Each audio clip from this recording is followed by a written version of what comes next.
Hello friends, welcome to our YouTube channel. Myself Rajnish Kumar.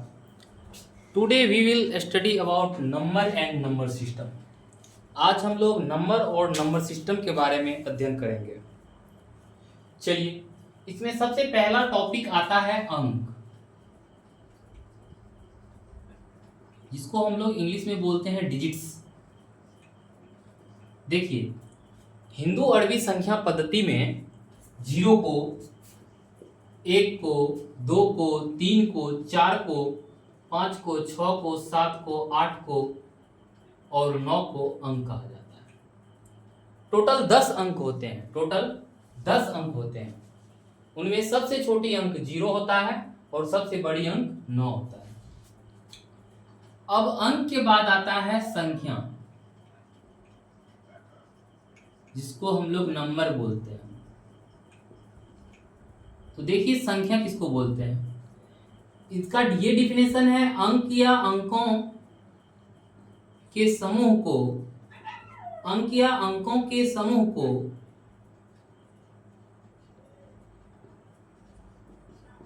संख्या कहते हैं।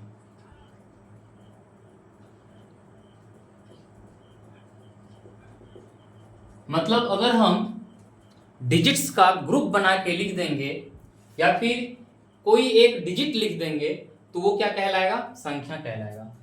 जैसे कि एक एग्जांपल करें, हम क्या कर रहे हैं, अंकों का समूह ले रहे हैं। 4 ले लिए, 7 ले लिए, 8 ले लिए, 9 ले लिए, तो ये जो बन गया संख्या बन गया। ये जो हमारा बन गया वो हमारा संख्या बन गया।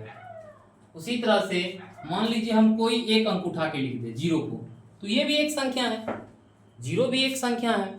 उसी तरह से मान लीजिए हम 1 को लिख दिए तो वो भी एक संख्या है। 7 को लिख दिए वो भी एक संख्या है। उसी तरह से मान लीजिए अंक के समूह को लिख दिए 5 और 6 और 7, 3, 2, 1, तो ये भी एक संख्या बन गया।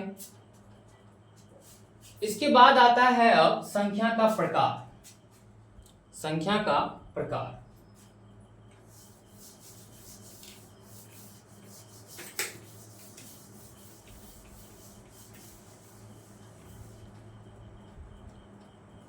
जिनमें सबसे पहला होता है प्राकृत संख्या।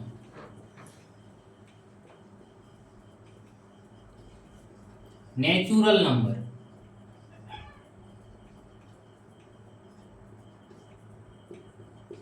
ये क्या कहता है, गिनती की संख्या को प्राकृतिक संख्या कहते हैं। ये कहता है गिनती की संख्या को प्राकृत संख्या कहते हैं।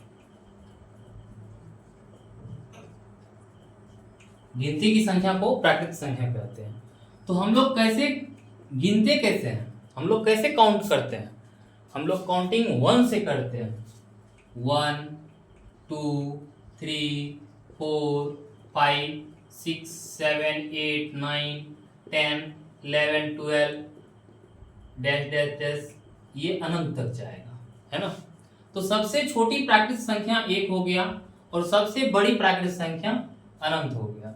मतलब सबसे बड़ी प्राकृत संख्या हम लोग को पता नहीं है, वो सबसे बड़ी संख्या अनंत होगा।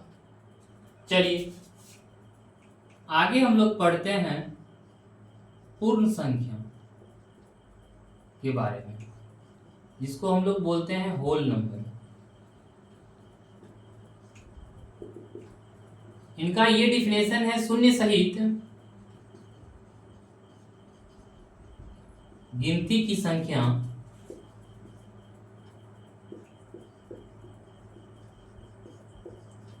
को प्राकृत पूर्ण संख्या कहते हैं। सॉरी, पूर्ण संख्या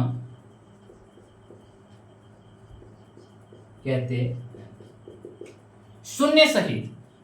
आपके पास तो गिनती की संख्या है ही ना, 1, 2, 3, 4 डैश डैश डैश अनंत, उसके साथ बस आपको शून्य को शामिल कर लेना है। तो इनका जो समूह बनेगा तो उन्हीं को हम लोग बोलेंगे पूर्ण संख्या, होल नंबर। सबसे छोटी पूर्ण संख्या शून्य होगा और सबसे बड़ी पूर्ण संख्या अनंत होगा।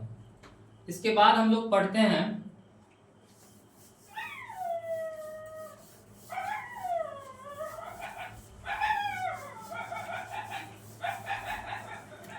सम संख्या के बारे में,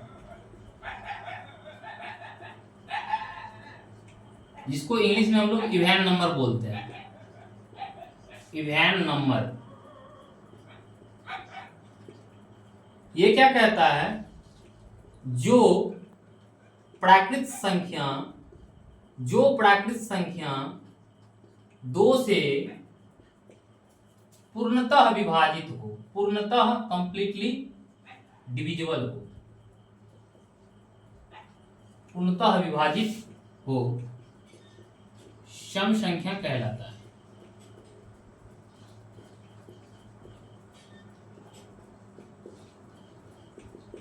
आपके पास तो अनेक प्राकृत संख्या है, 1 2 3 4 5 6 7 8 9 10 11 12 13 14 15 16 17 18, इसी तरह से डैश डैश डैश अनंत तक जाएगा। ये आपका प्राकृत संख्या है। ये सब क्या है, आपका प्राकृत संख्या।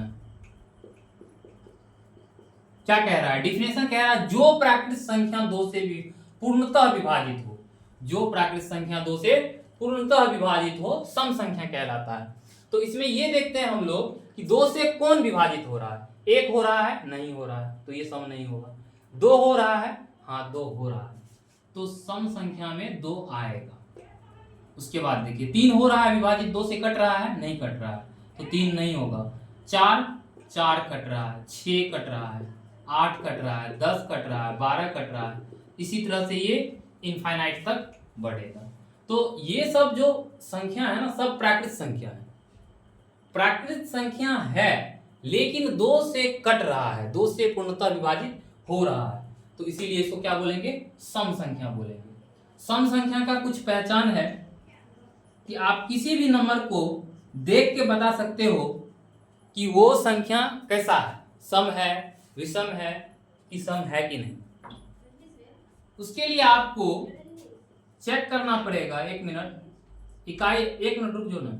इकाई स्थान पर आपको देखना होगा कि क्या है।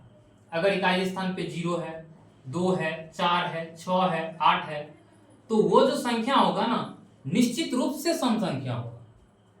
आप बस यूनिट प्लेस पे देख लो कि यूनिट प्लेस पे क्या है। अगर यूनिट प्लेस पे आपको 0 दिख जाए, 2 दिख जाए, 4 दिख जाए, 6 दिख जाए, 8 दिख जाए, तो समझ लेना वो क्या है, सम संख्या।